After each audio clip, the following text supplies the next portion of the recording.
Then the council decided to sell the land and build 17 or 18 houses.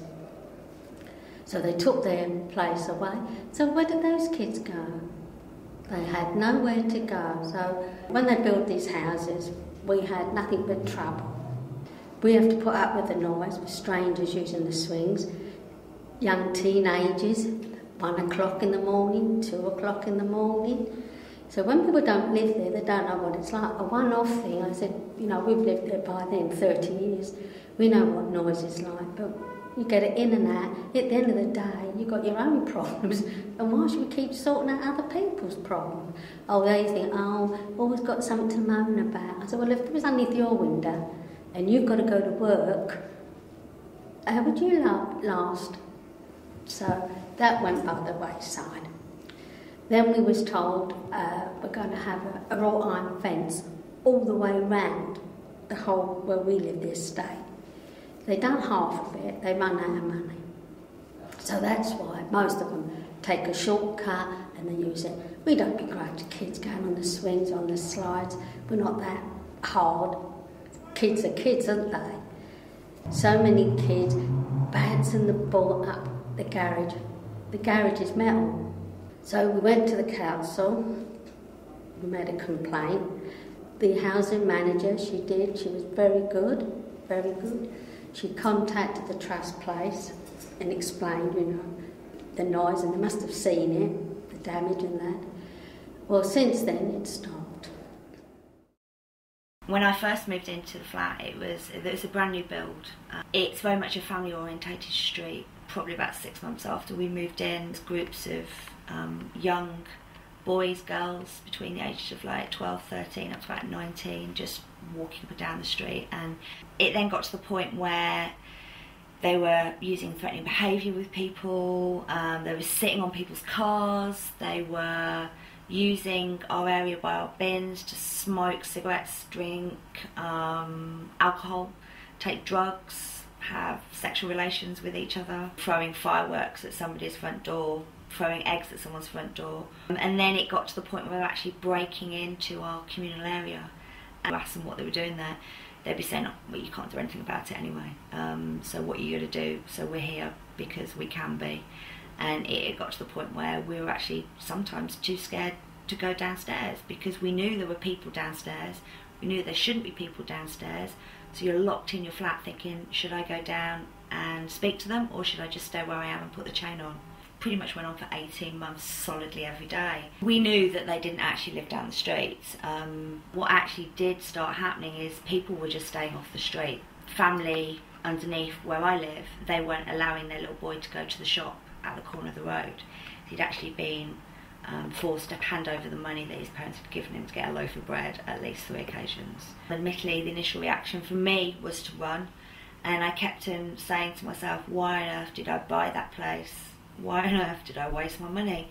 I could have stayed renting for years and just had the flexibility to go whenever I wanted to. The first way we actually planned on dealing with it, we would make 999 calls. Through Neighbourhood Watch, we got put in touch with the Safer Neighbourhoods team and also Councillor Amin at Haringey Council, and through a lot of patrols by the Safer Neighbourhoods team up and down our street every single day, at least 4 or 5 times. The fact that they were actually picking up on all the 999 calls and putting them through their system to check when the trigger times were. So it was one of their target areas for about 2 or 3 months. This actually seemed to work, and then it started coming back again. After the Safer Neighbourhoods team had moved on to somewhere else, it started happening again. So I still carried on working with Councillor Amin, and we actually got our housing association involved as well. We actually got doors, brand new front doors for all our communal areas to actually prevent people accessing the building. It was creating a barrier. The barrier was the front door, and it did cost the housing associations a hell of a lot of money to put in. Since that has actually happened, we haven't had more than 2 occasions where there has actually been people found within the communal area that shouldn't be there. What I wasn't aware of, all the way through all this happening, that there was actually, at the time, an antisocial behaviour team who, if we had provided them with information on everything that had happened, they would have made, been much easier for them to put a case together to actually get this resolved. Whereas, unfortunately, with the police, because they have so many other different targets, which we understand, it wasn't top of their priority list for a long period of time. One thing people don't realise as well is they assume that antisocial behaviour is just for council residents. It's not. They treat private residents exactly the same. So yeah, I'd like to mention PCSO Richard Ward at the Safer Neighbourhoods team. I do actually think that his presence and the officers that he brought along with him actually had a big impact on making Academia Way the quiet street that it is now. So yeah, thank you, Richard. We've been living here about 3 years now. Before this person moved in, everything was fine. We had a good neighbour, we were getting along, and since he moved in, it was a nightmare. Completely our life basically changed, He was swearing at his dog, he's abusing his dog, and then he started abusing us racially and, physically, kicking our door down and everything. And we got really frightened. I've got 2 young children, saying that he's going to stab my family. If he gets hold of me, he's going to sexually harass me and all that stuff in front of my young 2 children. During the night time, the dog was constantly barking, and he was like beating the dog on his forehead. You could actually see the bruises on the forehead of the dog, and also his neck was bruised up. And he was like banging, the dog was barking, and he was swearing at the dog. I called the police and everything, but they couldn't help us much. But they were saying, they're going to have a word with him, they're going to give him warning. Every time when they asked him, did you say this or did you do this, he was completely denying it. So then me and my husband, we got the idea that obviously we need a proof. So then we start video recording of what he was saying, what we were saying to him, and what was happening. Racial remarks saying that we're Asian Paki, we need to go back to our country and all that stuff. But he denied, saying that he knocked our, kicking our door down. But they said, look, Mr. and Mrs., they have evidence of you saying all that, and we've seen it. Still, he was denying it. So it affected my children's education. They couldn't sleep at night. We got support from the school. They did advise us that we should contact the neighborhood office.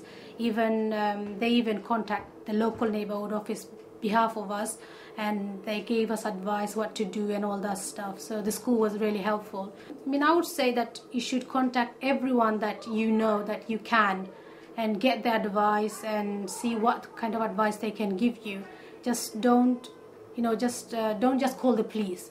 You call the police for your own protection, but you should contact other people. You should. Me and my husband, because we got 2 children, we had to do something about it. We couldn't live with someone underneath us. We just open the door and this person will be on your face. So you cannot live with someone like this.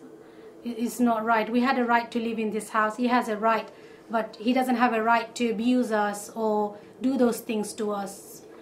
So then I rang the Haringey Council. I spoke to one of the gentlemen, and he was saying that, I need to pass that to, it's too much, it's too serious, and we need to pass it to the antisocial behaviour. So the antisocial behaviour team, they contacted us, and we went over, we had an appointment with them, we told them what was happening, and they said, okay, keep a diary of what's happened. Visual evidence is much better than the writing one, And we also we contacted our housing officer, and through them also we got support. They got together, so that's how everything really actually processed really fast. The property, they moved him out. He had a conjunction on him that he shouldn't come around our house and all that stuff. So since then, thank goodness, since he moved out, it was fine. We don't have any problem. We had a new neighbor. After that, we had another 3 neighbors. And they're all really good, we get along well, we don't have any problem. So antisocial behaviour, they done really good.